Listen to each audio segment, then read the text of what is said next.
From time to time, we come across a verse in an English translation and we look at the text and we see, wait, this is translated this way here and this way here.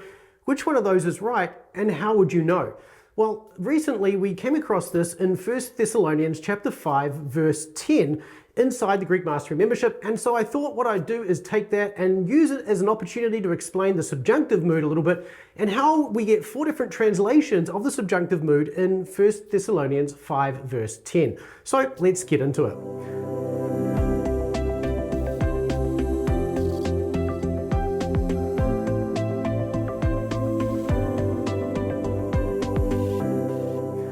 Hi, I'm Darryl Burling from Biblical Mastery Academy, here to help you with the tools, habits, and systems to master the Greek of the New Testament. If you are interested in learning Greek and getting to the point where you don't need to mess around looking at different translations to try and compare them, then check us out, bma.to/get started, and maybe you can get underway as soon as today.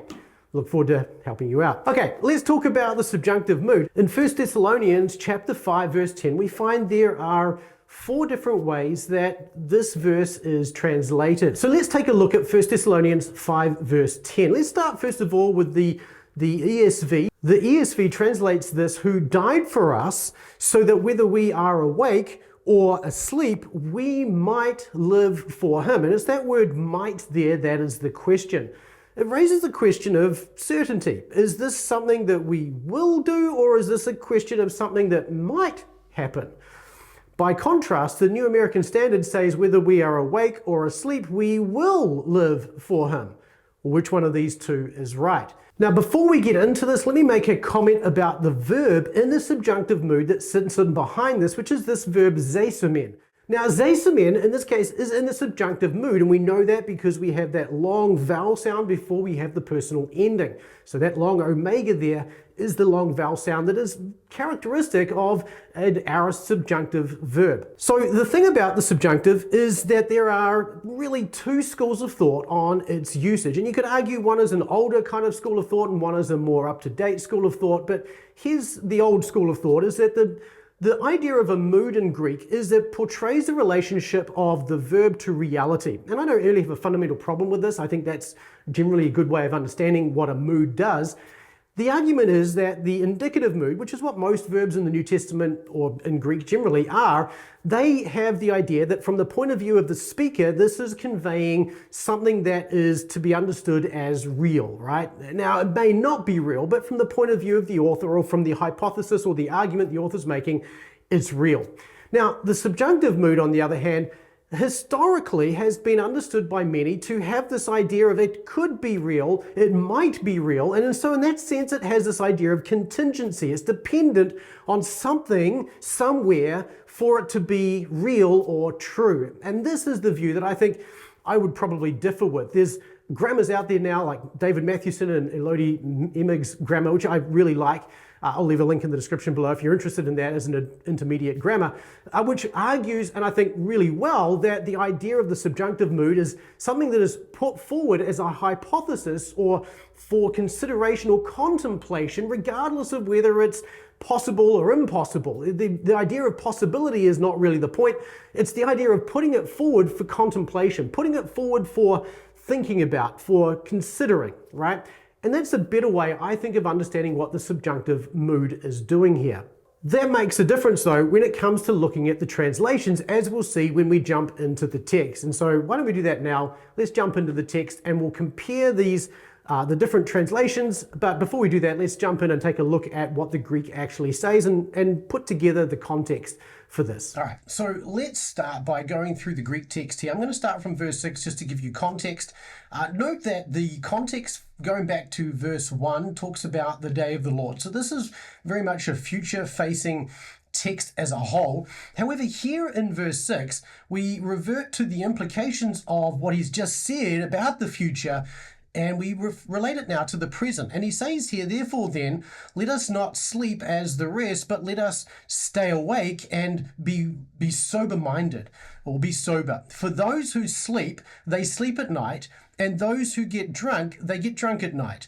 But we who are of the day, let us be sober-minded, putting on the breastplate of faith and love, and as a helmet, and a helmet, the hope of salvation, because, and this is where we get into the text for today, God has not appointed us for wrath, but for preservation of, or gaining of, salvation through our Lord Jesus Christ, who died on our behalf, in order that whether we are awake, whether we sleep, we live together with him. Now, I've deliberately not given you any helper words in there when it gets to this subjunctive here. The reason for this is that what we see here is we've got the one who died on our behalf, then we've got an inner clause.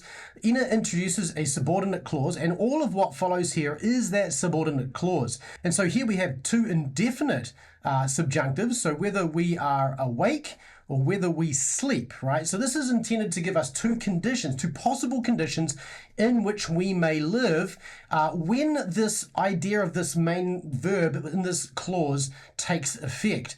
Now, this then raises the question of context, and this is a really important element when it comes to translating, and not just translating, but also interpreting this passage. Now, the question here is, well, first of all, what is the inner clause here telling us? Well, we have the one who died on our behalf, and then we have inner. Now, the inner, in my opinion, is actually giving us the purpose of the death of Christ. Now, it's not the only purpose of the death of Christ, but in the context, we get the death of Christ, and then we get a purpose given for that. And I think generally, with a subjunctive represents purpose more than result. Sometimes it does represent results.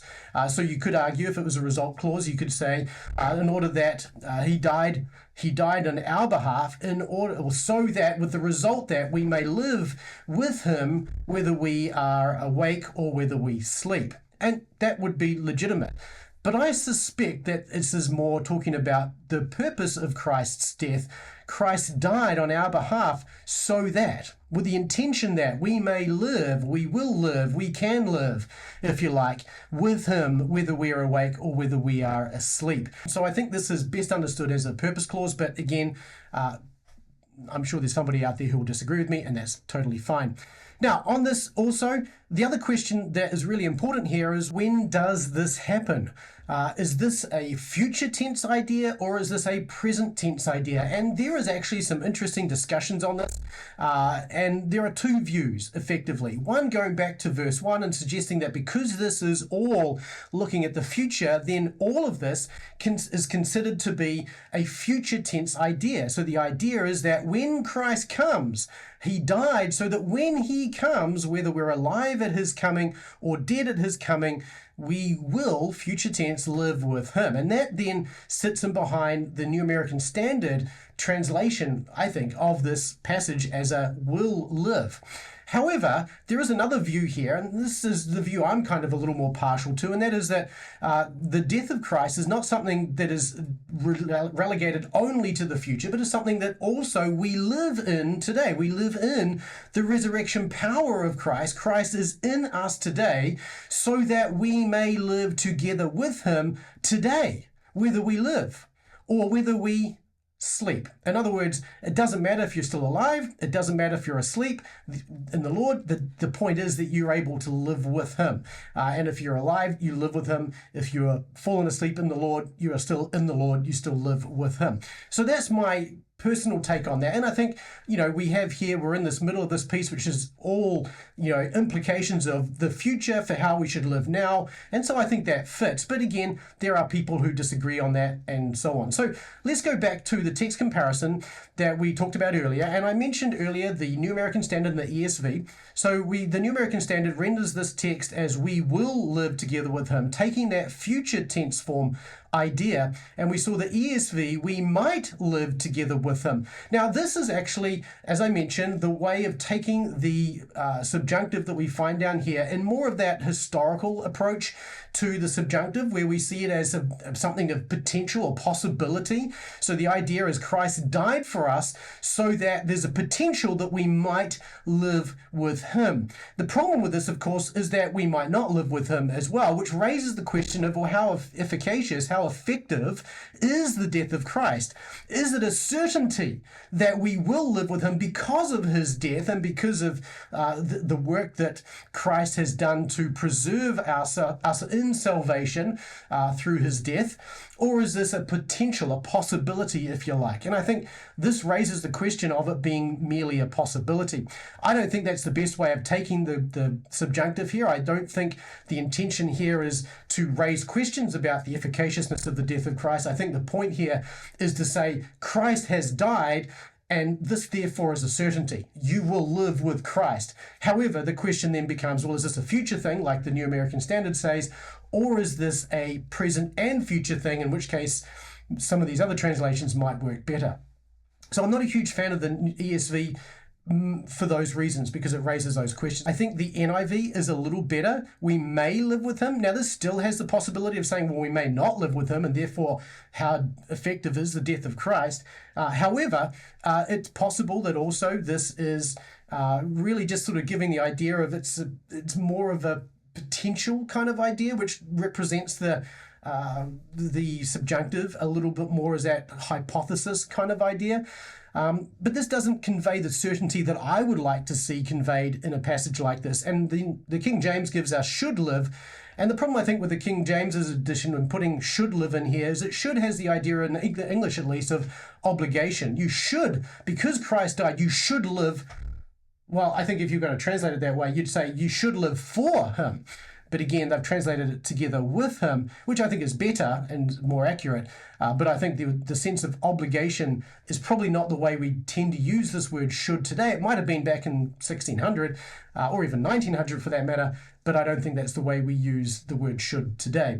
So I think what we're trying to do here is convey the idea, at least in an English translation, as best we can, of certainty. And the closest we get to that, I think, is the New American Standard. And the only reservation I have with the New American Standard in this sense is that it seems to be more of a future tense translation. But having said that, is there really a way of bringing this out in English so that it captures the present and future idea?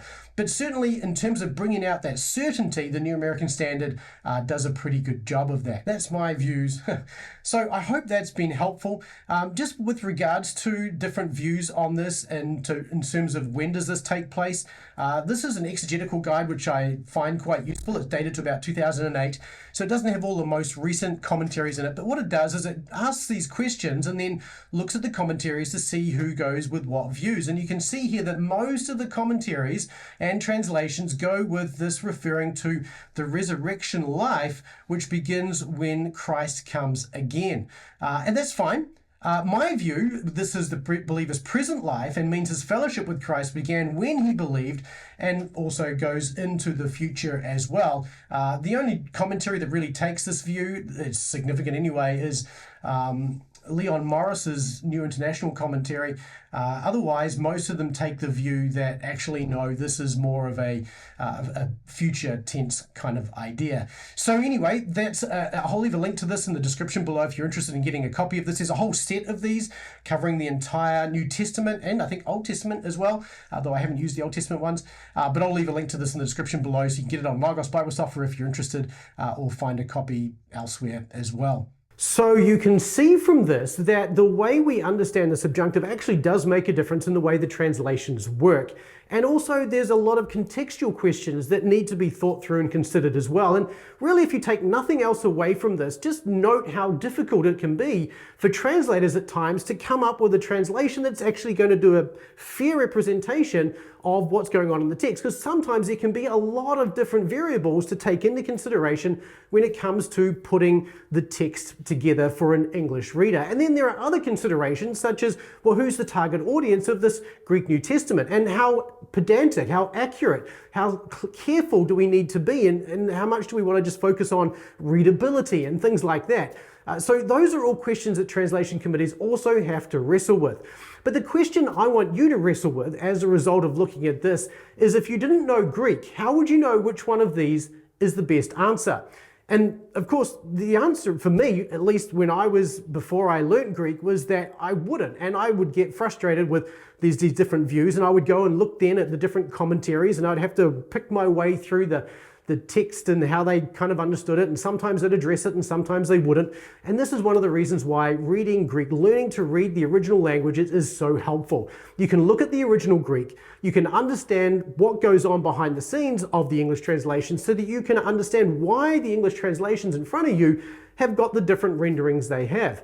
And that means that you can then make a decision about, how should I understand this? How should I apply this? How should I share this with other people? If you are interested in a little bit more information about the subjunctive and how it works, then you can actually download an excerpt from my Beginning Greek in Small Steps grammar by going to bma.to/subjunctive, and that will give you a free download. You can download a PDF with a piece that explains the subjunctive and dependent clauses in quite a bit of depth. It's not overly ridiculous, it's only about 4 pages, but it does give you a good overview of how this works and some of the things to look out for. So bma.to/subjunctive. So that's really what I want you to take away from this video. It's well worth taking the time to learn some Greek so that you can get clarity in this. Now, if you have a different view to me on 1 Thessalonians 5:10, leave a comment in the comments below. Let us know your different views and why. I promise it's not a big deal. This is not one of those hills to die on, but I'm really interested just to sort of hear how you reason your way through it. So leave a comment below and let me know. And if you have got this far in the video, then go ahead and leave an explosion emoji, if you can find one, a boom emoji, in the comment section below as well. Just let me know you got to this part of the video. Otherwise, I look forward to seeing you on the next video. Thanks again for watching. See you in the next one.